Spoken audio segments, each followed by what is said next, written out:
رمضان كريم كريم كريم، شهر عظيم عظيم عظيم. رمضان كريم كريم.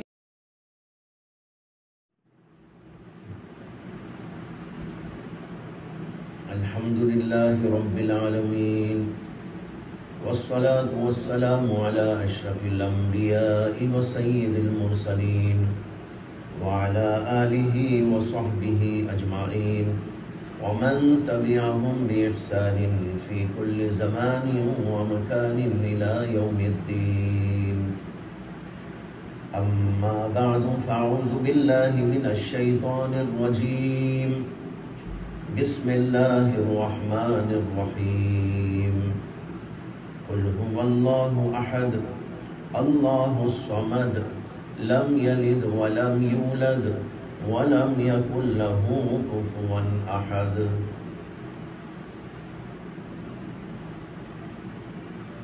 محترم حضرات، اس سے پہلے آپ حضرات کے سامنے قل هو اللہ احد یعنی سورہ اخلاص کی تفسیر شروع کی گئی تھی، اور یہ بتایا گیا تھا کہ سورہ اخلاص کس پس منظر میں نازل ہوئی اور کن سوالات کے جواب میں اللہ نے یہ سورت نازل کی،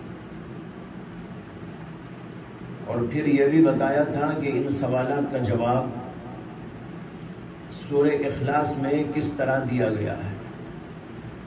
اجمالی طور پر یہ بات گزشتہ مجلس کے اندر میں نے عرض کر دی تھی، لیکن اب ہم اس سورت کے مضامین پر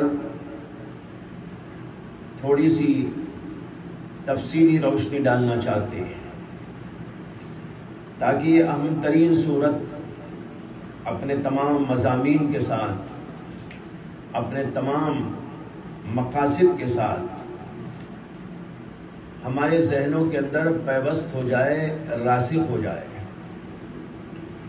اس لیے کہ یہ توحید کا بیان ہے، اور توحید اسلام کے بنیادی عقائد میں سے ہے۔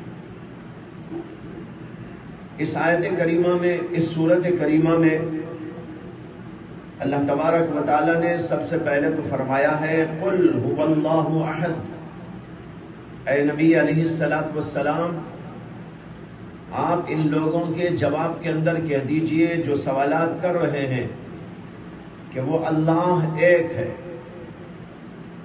یہاں پر یہ سمجھ لیجئے کہ ایک تو ہے اللہ کے وجود کا مسئلہ اور ایک ہے اللہ کی توحید کا مسئلہ۔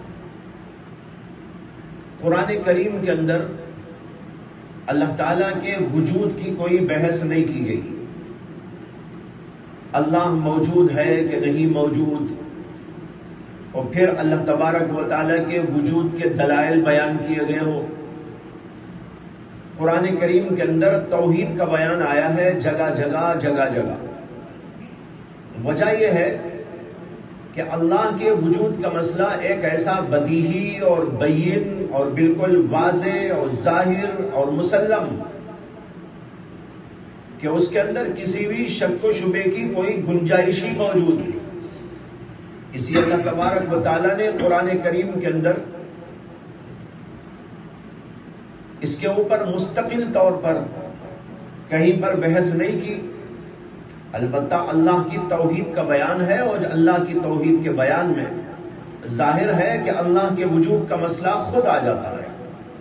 جب اللہ موجود ہے تبھی تو یہ کہا جا رہا ہے کہ وہ ایک ہے، تو ضمناً قرآن کریم کے اندر مسئلہ آ گیا۔ ہاں، ایک جگہ پر ایک آیت آئی ہے قرآن کریم میں جس سے اندازہ ہوتا ہے کہ کچھ لوگ ایسے گزرے ہیں جنہوں نے اللہ کے وجود کے بارے میں کچھ شک و شبہ کیا تھا، اور ان کو قرآن کریم کے اندر بتایا گیا ہے کہ انبیاء کرام علیہ السلام کے ذریعے جواب دیا گیا۔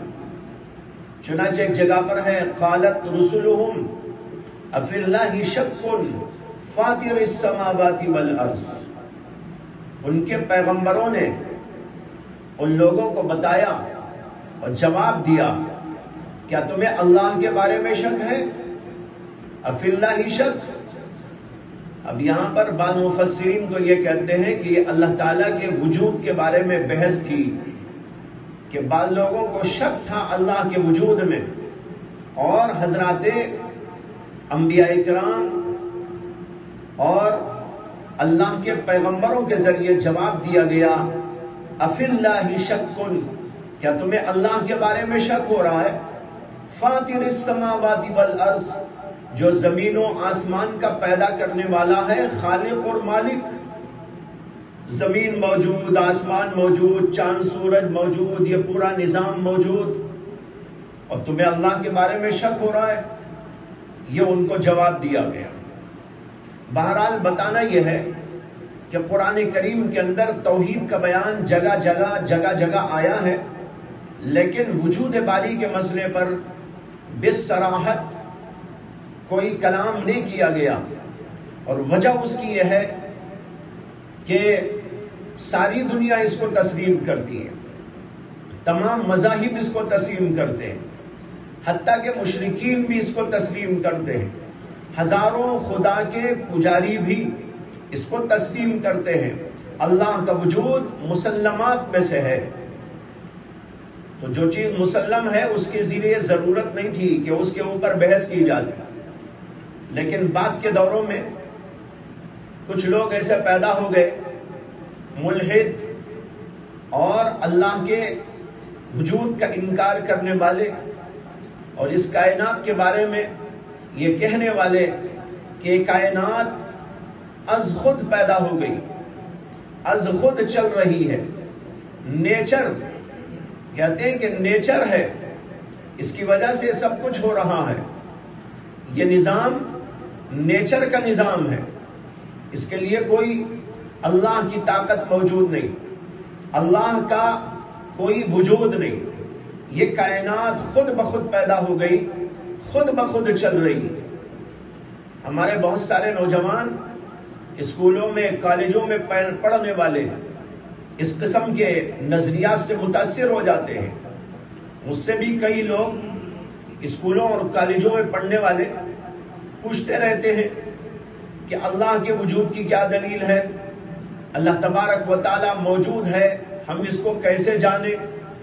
یہ ایسا بدیہی مسئلہ کہ ان لوگوں کی عقل معلوم نہیں کہاں خبط ہو گئی کہ اس کے اوپر بحث کرنا چاہتے ہیں۔ وجہ یہ ہے کہ جو نظام اور جو سسٹم آج دنیا کے اندر تعلیم کا چل رہا ہے اور لوگ پڑھ کے آ رہے ہیں، تو ان کے ذہنوں کے اندر اسی قسم کی بات پیدا کی جا رہی ہے کہ کائنات خود بخود چل رہی ہے، خود بخود پیدا ہو گئی ہے، خود بخود یہ نظام قائم ہو گیا ہے، لیکن یہ انتہائی بے عقلی کی بات ہے۔ روایات میں آتا ہے کہ امام اعظم ابو حنیفہ رحمۃ اللہ علیہ کے پاس ایک ملحد آیا تھا۔ اس زمانے میں ایسے اکے دکے کوئی ہوتے تھے، لیکن آج کے دور میں بہت سارے ایسے پیدا ہو گئے۔ تو اس زمانے میں کوئی اکا دکا ایسا آدمی، اس نے آ کر امام اعظم ابو حنیفہ رحمۃ اللہ علیہ سے سوال کیا کہ اللہ موجود ہے، اس کی کیا دلیل ہے؟ امام اعظم ابو حنیفہ رحمۃ اللہ علیہ نے کہا کہ تم مجھ کو یہ بتاؤ کہ اگر تم کسی سمندر میں جا رہے ہو، کشتی میں سوار ہو، اور سمندر بڑا بھیانک ناک ہو، اور وہاں چلتے چلتے تمہاری کشتی بھنور میں پھنس گئی ہو، اور دور دور تک کسی انسان کا اتا پتہ نہ ہو، ایسے وقت میں جہاں تمہارا کوئی نہیں، نہ تمہارے باپ، نہ تمہاری ماں، نہ تمہارا کوئی دوست، نہ کوئی عام انسان، ایسی جگہ پر کیا تمہارا دل اندر سے کہتا ہے کہ یہاں بھی بچانے کے لیے کوئی ہستی مجھے آ سکتی ہے اور مجھے یہاں وہ بچا لے گی؟ وہ ملحد سوچ کر کہنے لگا کہ ہاں، اگر ایسا موقع ہوگا کہ میں سمندر میں سوار جا رہا ہوں، کشتی میں ہوں، اور کشتی بھنور میں پھنس جائے اور کوئی دور دور تک انسان موجود نہ ہو، وہاں بھی میرا دل اندر سے کہتا ہے اور کہے گا کہ ایک ہستی ہے جو مجھ کو بچا لے گی۔ امام اعظم ابو حنیفہ رحمۃ اللہ علیہ نے فرمایا کہ یہ ہستی جس کا اندر سے تمہارا دل گواہی دے رہا ہے، اندر سے تمہارا دل بول رہا ہے کہ یہاں بھی آ کر کوئی مجھے بچا سکتا ہے، وہی دراصل اللہ ہے۔ یہ اللہ کے وجود کا یقین فطرت انسانی کے اندر رکھا ہوا ہے، یہ فطرت کی پکار ہے، فطرت کی آواز ہے، فطرت کا یقین ہے، اس لیے ساری دنیا متفق ہے اللہ تبارک و تعالیٰ کے وجود پر۔ ایک بار یہ واقعہ پیش آیا کہ امام اعظم ابو حنیفہ رحمۃ اللہ علیہ کے دور میں بادشاہ تھا امیر المؤمنین منصور، ابو جعفر منصور۔ اس کے دربار میں ایک آدمی آیا جو ملحد تھا، زندیق تھا، اور کہنے لگا کہ میں اللہ کو نہیں مانتا، اللہ کے وجود کو تسلیم نہیں کرتا، میرے پاس کوئی ایسا عالم آپ دیجئے کہ میں اس کو اپنی بحث سے متاثر کر سکوں یا وہ مجھ کو اپنی بحث سے متاثر کر دے۔ ابو جعفر منصور نے ایک آدمی کو بھیجا کہ امام ابو حنیفہ رحمۃ اللہ علیہ کو بلا کے لا۔ چنانچہ قاصد پہنچا اور امام اعظم ابو حنیفہ رحمۃ اللہ علیہ سے گزارش کی کہ ایک ملحد و زندیق آیا ہے اور یہ کہتا ہے کہ اللہ کا کوئی وجود نہیں، وہ بحث کرنا چاہتا ہے کسی عالم سے۔ بادشاہ نے آپ کے پاس بھیجا ہے کہ آپ تشریف لائیں دربار میں، اور کھلے دربار میں اس بات پر بحث ہوگی، لہذا آپ تشریف لے جائیں۔ امام اعظم ابو حنیفہ رحمۃ اللہ علیہ نے اس آدمی سے کہا کہ تم چلو، میں کچھ دیر میں آتا ہوں۔ اس کے بعد امام اعظم ابو حنیفہ رحمۃ اللہ علیہ کچھ تاخیر سے وہاں پر پہنچے۔ جب تاخیر سے پہنچے تو سب سے پہلے انہوں نے کہا کہ مجھے آنے میں تاخیر ہو گئی، بحث ابھی شروع ہوگی، لیکن بحث سے پہلے میں ذرا اپنا عذر بیان کر دوں کہ تاخیر کیوں ہوئی، کیوں میں لیٹ آیا۔ لوگ سب جمع تھے، وہ ملحد وہ بھی موجود تھا۔ امام اعظم ابو حنیفہ رحمۃ اللہ علیہ نے فرمایا کہ جب میں نکلا اپنے گھر سے تو میرا گھر نہر کے اس پار ہے اور بادشاہ کا محل نہر کے اس پار ہے۔ مجھے کشتی میں سوار ہو کے آنا تھا تو کشتی کے انتظار میں ساحل پہ کھڑا رہا، لیکن کوئی کشتی دور دور تک دکھائی نہیں دے رہی تھی۔ لیکن اتنے میں ایسا ہوا کہ ایک درخت جو قریب موجود تھا وہ خود بخود کٹنا شروع ہو گیا۔ اس کے بعد اس کے تختے بن گئے، پھر وہ تختے ایک دوسرے سے جڑنا شروع ہو گئے، اس کے اندر میخیں خود بخود ٹھکنی شروع ہو گئی، اور پھر اس کے بعد وہ ایک بہترین کشتی بن گئی۔ وہ کشتی خود بخود آ کے نہر میں پڑ گئی اور میرے سامنے آ کے کھڑی ہو گئی۔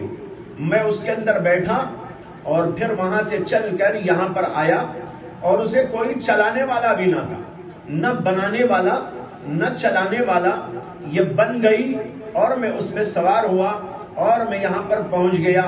اتنی تاخیر اس لیے ہوئی کہ یہ سب کچھ کرشمہ مجھے دیکھنے کا اللہ نے موقع دیا، اس میں تاخیر ہو گئی، اس لیے میں معذرت چاہتا ہوں۔ جب امام اعظم ابو حنیفہ نے یہ بات ارشاد فرمائی تو سب سے پہلے اس کے اوپر قہقہا لگا کر ہنسنے والا وہی تھا جو یہ کہتا تھا کہ اللہ کا کوئی وجود نہیں۔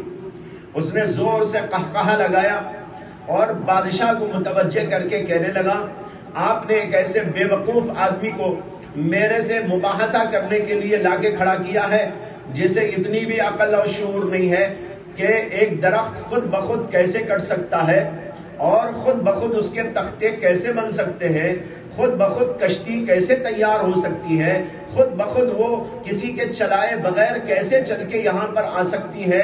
جس آدمی کو اتنا شعور نہ ہو، ایسی بہکی بہکی باتیں کرتا ہو، کیا وہ میرے سے مناظرہ اور میرے سے مباحثہ کرے گا؟ یہ کہتے ہی امام اعظم ابو حنیفہ رحمۃ اللہ علیہ کھڑے ہوئے۔ انہوں نے کہا کہ اگر میں اس لیے بے وقوف ہوں کہ میں کہہ رہا ہوں کہ ایک درخت خود بخود کٹ گیا، خود بخود تختے بن گئے، خود بخود کشتی تیار ہو گئی، خود بخود وہ چلنا شروع ہو گئی، اگر اس لیے میں بے وقوف ہوں تو اس سے بڑا بے وقوف کون ہو سکتا ہے جو اس کائنات کو دیکھتا ہے، جس کے اندر زمین و آسمان اور یہ چاند و سورج اور یہ عظیم الشان کائنات کا نظام، اس سب کو دیکھنے کے باوجود وہ کہتا ہے کہ یہ کائنات خود بخود پیدا ہو گئی اور اس کو کوئی بنانے والا نہیں۔ زمین خود بن گئی، آسمان خود بن گیا، چاند سورج خود بن گیا، انسان خود بن گئے، اور یہ آدمی جو بیٹھا ہے یہ خود بن گیا، اس کی آنکھیں خود بن گئی، اس کا منہ خود بن گیا، اس کا یہ جسم خود بن گیا، اس کے اندر روح خود بخود داخل ہو گئی۔ جو آدمی یہ کہتا ہو، آپ بتاؤ کہ اگر میں بے وقوف ہوں تو اس سے بڑا بے وقوف کون ہو سکتا ہے؟ یہیں پر آ کر یہ مناظرہ ختم ہو گیا، بات کی بحث کی ضرورت ہی نہ پڑی۔ وہیں پر سب لوگوں نے جان لیا کہ یہ آدمی کتنا بڑا بے وقوف ہے۔ امام اعظم ابو حنیفہ رحمۃ اللہ علیہ نے ایک انداز سے اس کو سمجھا دیا اور اس واقعے کو ذکر کر کے انہوں نے اس کا منہ توڑ جواب دے دیا اور یہ بتا دیا کہ کوئی بھی آدمی یہ کہتا ہو کہ یہ کائنات خود بخود بن گئی، زمین و آسمان کا نظام خود بخود چل رہا ہے، وہ آدمی بہت بڑا بے وقوف ہے اور عقل سے بالکل پیدل ہے۔ ایک واقعہ مجھ کو یاد آ گیا، یہ واقعہ علامہ طنطاوی نے لکھا ہے، جو مصر کے ایک بڑے عالم گزرے۔ انہوں نے لکھا ہے کہ میں نے ریڈرز ڈائجسٹ میں یہ واقعہ پڑھا، جو اس دور کا واقعہ ہے جب صلیبی جنگیں چل رہی تھی، مسلمانوں کے ساتھ عیسائیوں کی جنگیں، لمبی تاریخ ہے اس کی۔ اس دور کے اندر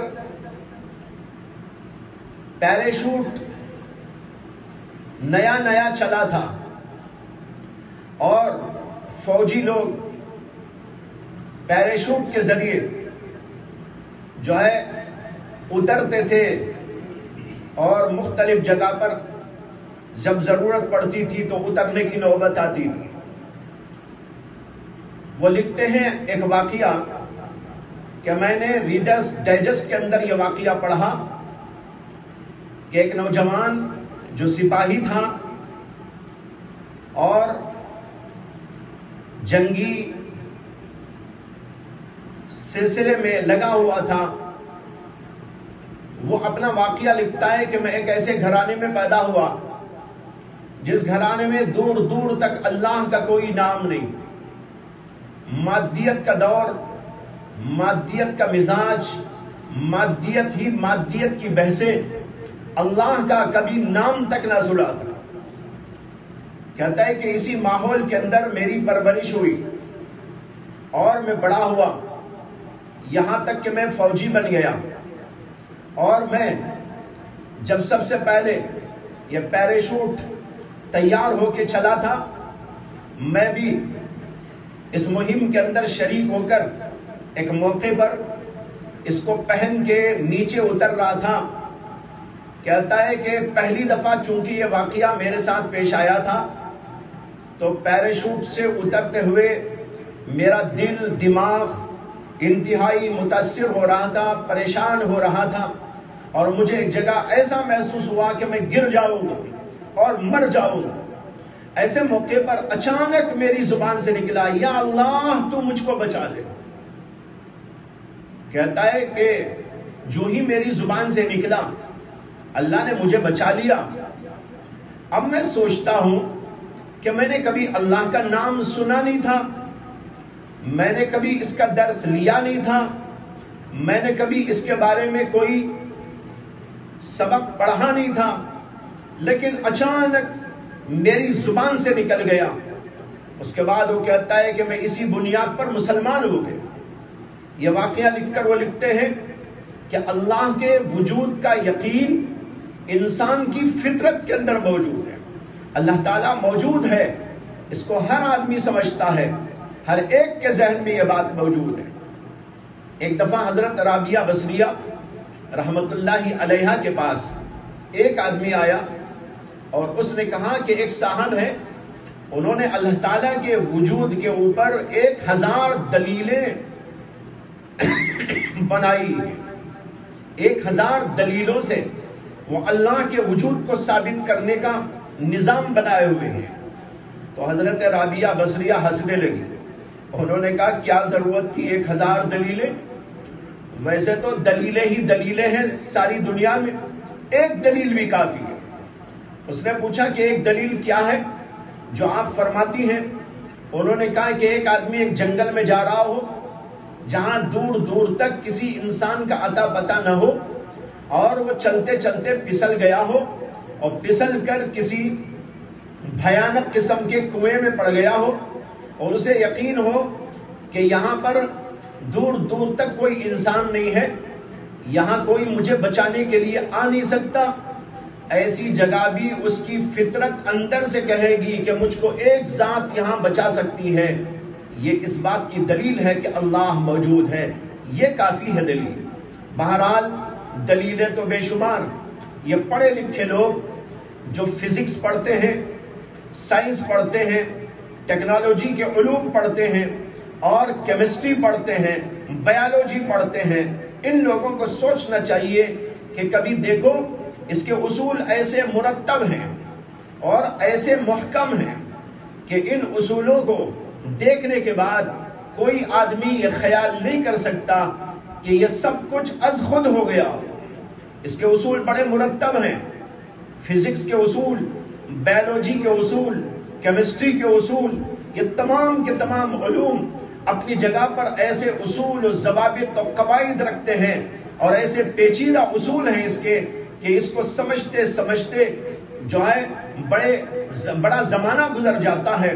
ایسے اصول کو مرتب انداز پر اس کائنات کے اندر چلانے والا اگر کوئی نہ ہوتا، یہ اصول خود کیسے بن جاتے اور یہ اصول کیسے خود ہی مرتب ہو جاتے۔ آج پوری دنیا کے اندر اس کا دور دورہ ہے، کیمسٹری کا، فزکس کا، بایولوجی کا، دیگر علوم اور فنون کا۔ یہ سارے علوم اور فنون بتا رہے ہیں کہ ایک کائنات کا مالک ہے جو ان کو ایک اصول کے تحت میں چلا رہا ہے، اور پوری دنیا انہی اصول کے ساتھ میں جو ہے مقید ہے، ان اصول کے ساتھ میں چل رہی ہے۔ اگر کوئی اس پر غور کرے گا تو اس کے لیے کوئی موقع نہیں ہے کہ وہ اللہ تعالیٰ کے وجود کا انکار کر دے۔ زمین کو دیکھو، چاند کو دیکھو، آسمان کو دیکھو اور اس سے نکلنے والی چیزوں کو دیکھو، یہ سب کی سب چیزیں انتہائی مرتب نظام کے ساتھ میں چل رہی ہیں۔ وقت پر سورج نکلتا ہے، وقت پر غروب ہوتا ہے، چاند وقت پہ نکلتا ہے، وقت پر غروب ہوتا ہے۔ یہ دن و رات کا نظام انتہائی حیرت انگیز طور پر مرتب انداز سے چل رہا ہے، اور اس کے اندر بے شمار چیزیں اپنے اپنے وقت پر آ رہی ہیں، اپنے اپنے وقت پر جا رہی ہیں۔ یہ نظام خود بخود کیسے ہو سکتا ہے؟ جو آدمی یہ کہتا ہو یہ نظام خود بخود چل رہا ہے، وہ انتہائی بلید الذہن ہے۔ پڑھے لکھے لوگ، اسکولوں میں پڑھنے والے، کالجوں میں پڑھنے والے اور بڑے بڑے علوم اور فنون کے ماہر ہو کر ایسی بات اگر کر رہے ہیں تو اس سے اندازہ ہوتا ہے کہ انہوں نے کچھ علم حاصل نہیں کیا۔ ان کا ذہن بالکل مجنونوں جیسا ہے، پاگلوں جیسا ہے، جو الٹی سیدھی بات کرتے ہیں، معقول کوئی بات نہیں کہتے۔ اسی طرح یہ انتہائی غیر معقول بات ہے کہ اس نظام کائنات کے بارے میں اور اس کائنات کے بارے میں کوئی سمجھ لے اور یہ یقین کرے کہ اس کائنات کو کوئی چلانے والا اور کوئی بنانے والا نہیں ہے، خود بخود یہ کائنات چل رہی ہے۔ بہرحال یہ ایسا بدیہی مسلک، ایسی بدیہی بات تھی کہ اللہ تعالیٰ نے اس کو ٹچ نہیں کیا۔ البتہ دوسرا عنوان اللہ تعالیٰ کی توحید کا۔ میں نے ابھی عرض کیا کہ ساری دنیا مانتی ہے، تمام مذاہب مانتے ہیں، اور جو کسی مذہب کے پیروکار نہیں وہ بھی مانتے ہیں کہ اس کائنات کا پیدا کرنے والا ہے۔ لیکن غلطی یہاں ہو رہی تھی کہ لوگوں نے مختلف قسم کی چیزوں کو خدا سمجھ لیا۔ کسی نے زمین کو خدا بنا لیا، کسی نے آسمان کو بنا لیا، کسی نے چاند کو بنا لیا، کسی نے سورج کو بنا لیا، اور کسی نے کچھ جانوروں کو بنا لیا، کسی نے کچھ انسانوں کو بنا لیا، کسی نے درختوں کو بنا لیا۔ یہ غلطی ہو رہی تھی۔ قرآن کریم جب نازل ہوا، دنیا کے اندر مختلف قسم کے لوگ، مختلف مذاہب کے لوگ اس شرک کے اندر مبتلا تھے۔ ایک اللہ کو ماننے کے بجائے بہت سارے خداؤں پر یقین کرنے والے موجود تھے۔ زمانے جاہلیت کے مشرکین، ان کے ہاں تو عجیب و غریب تماشا تھا، ہر پتھر خدا بن جاتا تھا۔ علامہ ابن الجوزی نے لکھا ہے بڑی مزیدار بات، انہوں نے لکھا ہے کہ زمانے جاہلیت کا یہ طریقہ تھا کہ ایک آدمی سفر میں جانے کے لیے جب نکلنا چاہتا تو اپنے گھر کے باہر کھڑے ہو کے دیکھتا کہ کوئی اچھا سا خوبصورت چکنا پتھر مل جائے تو اس کو اٹھا کر اپنے جیب میں رکھ لوں، تاکہ جہاں ضرورت پڑے اس کی پوجا کر کے اس کو خوش کروں۔ وہی اس کا خدا ہوتا تھا۔ کہتے ہیں کہ باہر کھڑے ہو کے دیکھتا، جو پتھر خوبصورت اور اچھا لگتا اس کو اٹھاتا اور اپنے پاس رکھ لیتا، اور جہاں ضرورت پڑتی، ضرورت سمجھتا، وہاں پر اس کی پوجا کرنے لگتا۔ لیکن اگر چلتے چلتے اس سے بھی حسین کوئی خوبصورت پتھر نظر آ جاتا، یہ جیب کے پتھر کو پھینک دیتا اور دوسرے اس پتھر کو اٹھا کے اپنے پاس رکھ لیتا۔ یعنی اب یہ خدائی سے گزر گیا، دوسرا خدا بن گیا۔ تو اس طریقے پر ان جاہلوں نے پتھروں کو اور درختوں کو، مختلف دھاتوں کی چیزوں کو، اور کوئی زمین آسمان چاند سورج اور ستاروں کو اور کچھ جانوروں کو خدا بنائے ہوئے تھے، اور بے شمار خدا بنائے ہوئے تھے۔ ہندوستان کے لوگ یہ بھی بہت سارے خداؤں کے ماننے والے ہیں۔ بعض لوگوں نے لکھا ہے کہ 18 لاکھ خدا ہیں ان کے، بعض لوگوں نے اس سے بھی زیادہ تعداد بتائی، اس لیے کہ ہر چیز کا الگ خدا بنا لیا۔ کھانے کا خدا الگ، پانی کا خدا الگ، بیماری دینے کا خدا الگ، بیماری کو دور کرنے کا خدا الگ، اور مصیبتوں کو دور کرنے والا خدا الگ، مصیبتوں کو دینے والا خدا الگ۔ اس طریقے پر الگ الگ خدا، اور پھر یہ ان سارے خداؤں کو راضی کرنے کی فکر میں لگے رہتے ہیں، اس لیے کہ اگر وہ ناراض ہو گیا تو ہمارا کام بگڑ جائے گا، اس لیے اس کو راضی کرو اور پھر اس کو راضی کرو۔ اس لیے مختلف جگہ جاتے رہتے ہیں، مختلف مندروں میں جاتے رہتے ہیں، یہ سمجھ کر کہ ہم کو اس کی بھی پوجا کرنی ہے اور اس کو بھی خوش کرنا ہے اور اس کو بھی خوش کرنا ہے، اس لیے دور دور تک کا سفر کر کے جاتے رہتے ہیں۔ یہ سارے زمانے جاہلیت اور زمانے جاہلیت کے اوپر باقی رہنے والے آج کے لوگوں کا حال ہے۔ قرآن کریم نے اس کی جڑ کاٹنے کے لیے توحید کا سبق پڑھایا اور ساری دنیا کو بتایا کہ اس کائنات کا مالک اور خالق، اس کو چلانے والا، اس کو بنانے والا، اور تم کو بنانے والا، تمہارے ماں باپ کو بنانے والا، اور پورے نظام کو بہترین انداز سے چلانے والا صرف اور صرف ایک اللہ ہے۔ اسی کا اس کے اندر ذکر آیا، قل هو اللہ احد۔ اے نبی علیہ السلام، آپ کہہ دیجئے کہ وہ اللہ، یعنی وہ جو تمام خوبیوں کا مالک، تمام کمالات کا جامع، اس کائنات کو چلانے والا، وہ ایک ہی ایک ہے۔ قل هو اللہ احد، وہ ایک خدا ہے۔ اس ایک میں اس کی صفات کے اعتبار سے بھی اور اس کی ذات کے اعتبار سے بھی، دونوں اعتبار سے کہہ دیا گیا کہ وہ ایک ہے، اپنی ذات میں بھی وہ ایک اور اپنی صفات کے اندر بھی وہ ایک، وہی ایک خدا ہے جو اس پوری کائنات کو چلانے والا ہے۔ قرآن کریم میں یہ بھی بتایا گیا ہے کہ جو لوگ مشرکین ہیں اور مختلف قسم کی چیزوں کی پوجا کرتے ہیں، وہ بھی ضرورت پڑتی ہے تو اللہ ہی کی طرف آتے ہیں، ان کے دل کے اندر بھی ہے کہ وہی ایک اللہ ہے، جیسے کہ میں آگے چل کے بتاؤں گا اور اللہ الصمد کی تفسیر کے اندر اس کو واضح کروں گا۔ یہاں تو یہ بتانا ہے کہ اللہ ایک، اپنی ذات کے اعتبار سے بھی ایک اور اپنی صفات کے اعتبار سے بھی ایک۔ اگر اس کائنات کے چند خدا ہوتے تو یہ کائنات باقی کہاں رہتی؟ اللہ نے قرآن میں فرمایا ہے لَوْ كَانَ فِيهِمَا آلِهَةٌ إِلَّا اللَّهُ لَفَسَدَتَا، اگر اس زمین و آسمان میں اللہ کے علاوہ چند خدا ہوتے تو یہ زمین و آسمان برباد ہو جاتے، اس کا نظام قائم نہ رہتا۔ ایک ادارے کے دو ذمہ دار نہیں ہو سکتے، ایک مسجد کے دو صدر نہیں ہو سکتے، ایک اسکول کے دو پرنسپل نہیں ہو سکتے، ایک ادارے کے دو ذمہ دار نہیں ہو سکتے۔ اگر دو ذمہ داروں کو ذمہ داری دے دی جائے گی، نتیجہ ہوگا کہ دونوں کے اندر لڑائی ہوگی، اور ایک بات یہ چاہے گا، ایک بات وہ چاہے گا، نتیجہ ہوگا کہ کچھ بھی مرتب نہ ہوگا۔ اسی طرح اگر خدا کئی ہوتے، ایک سے زائد خدا ہوتے، یہ زمین و آسمان فاسد ہو جاتے، برباد ہو جاتے، نہ زمین کا نظام قائم رہتا نہ آسمان کا نظام قائم رہتا۔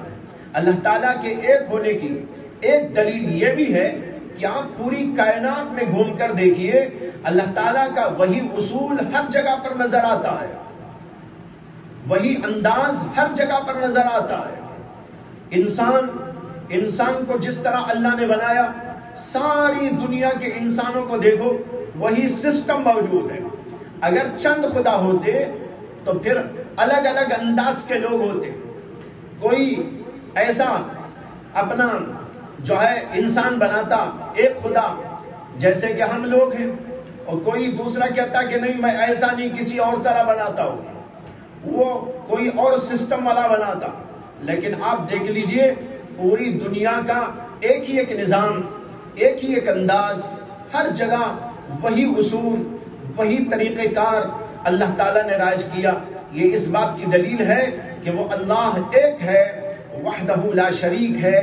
اس کو قرآن کریم کے اندر جگہ جگہ واضح انداز پر بیان کر کے لوگوں سے مطالبہ کیا گیا کہ تم اللہ کو ایک مانو، اور ایک جب مانو اسی کی عبادت کرو، اسی کی پرستش کرو، اسی ایک کو بڑا بھی مانو، اسی ایک کو تمہارا رب اور اس کو اپنا الہ تسلیم کرو۔ زمانے جاہلیت کے لوگ اللہ کو یہ تو مانتے تھے کہ وہی ایک بڑا خدا ہے، اور باقی کو چھوٹے چھوٹے مانتے تھے، اور اس لیے مانتے تھے کہ وہ سمجھتے تھے کہ اللہ نے اپنی خدائی کا کوئی حصہ ان کو بھی دے دیا ہے، کسی کو کچھ کسی کو کچھ۔ لیکن اللہ نے بتایا کہ میں نے اپنی خدائی کا کوئی حصہ کسی کو نہیں دیا، میں ہی خدا ہوں، زمینوں میں میں ہی خدا، آسمانوں میں ہی خدا، اور سب چیزوں کو تنے تنہا میں سنبھالتا ہوں۔ مجھے کسی شریک کی ضرورت نہیں، مجھے کسی پارٹنر کی ضرورت نہیں، میں تنے تنہا اس پوری کائنات کو سنبھالنے والا ہوں۔ میرے اندر کون سی کمی ہے کہ مجھے کسی پارٹنر کی ضرورت ہو، مجھے کسی معاون کی ضرورت ہو، اور مجھے کسی اپنے ماتحت کی ضرورت ہو؟ میں تو تنے تنہا سب کچھ کر سکتا ہوں، میں کن فیکون کی طاقت رکھنے والا۔ یہ ہے سب سے پہلا مضمون، قل هو اللہ احد۔ اے نبی علیہ السلام آپ کہہ دیجئے کہ وہ اللہ ایک ہے، اپنی ذات کے اعتبار سے بھی، اپنی صفات کے اعتبار سے۔ میں جو بار بار کہہ رہا ہوں، ذات کے اعتبار سے اور صفات کے اعتبار سے اس کی تشریح کی ضرورت ہے۔ میں انشاءاللہ اس کو اس کے بعد والے بیان کے اندر عرض کروں گا۔ وآخر دعوانا ان الحمد للہ رب العالمین۔